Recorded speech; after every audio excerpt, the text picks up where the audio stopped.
అదే RTV app వార్తల్ని క్షణాల్లో చదివే అవకాశం ఉంటుంది. ఒక న్యూస్ పేపర్, ఒక టెలివిజన్ ఛానల్ మీ చేతుల్లో ఎప్పుడూ ఉంటాయి. మీరంతా చూసుంటారు, దేశంలో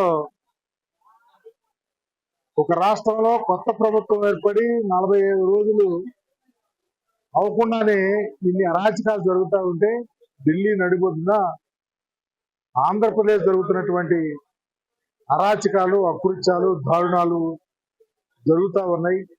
తప్పకుండా రాష్ట్రపతి పాలన అవసరం అని చెప్పే ఉద్దేశంలో పెడితే రాష్ట్రంలో అనేక పార్టీల వాళ్ళు సంఘీభావం ప్రకటించినటువంటి పరిస్థితి. తద్వారా తప్పకుండా ఈ రాష్ట్రాన్ని సిద్ధాంతాలతో ప్రజలు ఉండాలనే ఆలోచనతోనే ఉండాలి, కానీ భయభ్రాంతులతో పరిపాలన చేయాలని చంద్రబాబు చూస్తా ఉన్నాడు. దానికి అడ్డుకట్టు వేయాలని చెప్పేసి ముక్త కంఠంతో అందరూ మాట్లాడటం జరిగింది. మా ప్రోగ్రాం బ్రహ్మాండంగా సక్సెస్ అయింది. Master minds the pride of India. Inter, MPC, BiPC, MEC, CEC చదివిన విద్యార్థులకు సిఏ మరియు సిఎంఏ ఫౌండేషన్ కొరకు నూతన బ్యాచెస్ ప్రారంభం.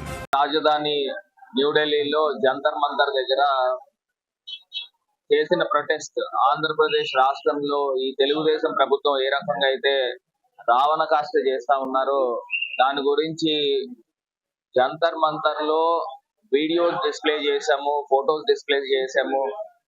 ఎన్ని రాజకీయ హత్యలు జరిగినాయి, ఇవన్నీ అంశాల గురించి కూడా మాట్లాడడం జరిగింది.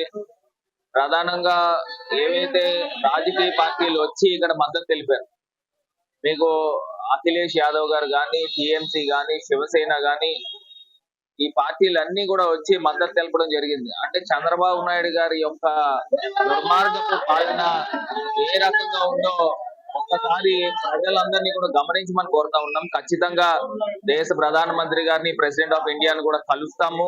అపాయింట్మెంట్స్ కూడా రిక్వెస్ట్ చేసాం. ఖచ్చితంగా అపాయింట్మెంట్స్ వచ్చిన తర్వాత ఆంధ్రప్రదేశ్ రాష్ట్రంలో ఈ కక్షపూరితమైన ఈ అంశాల గురించి ఇక్కడి నుంచైనా ఫుల్ స్టాప్ పెట్టమని ఢిల్లీ వేదికగా మరి జగన్ అన్న అక్కడికి వచ్చి గర్జించడం జరిగింది. ఖచ్చితంగా రాబోయే రోజుల్లో ఏదైతే చంద్రబాబు నాయుడు గారికి తగిన గుణపాఠం తెలియపరుస్తారని భావిస్తాం. మరిన్ని వీడియోస్ కోసం ఛానల్ ని సబ్స్క్రైబ్ చేయండి. లేటెస్ట్ అప్డేట్స్ కోసం వాట్సాప్ ఛానల్ ని ఫాలో చేయండి. అండ్ లింక్ డిస్క్రిప్షన్ లో ఉంది.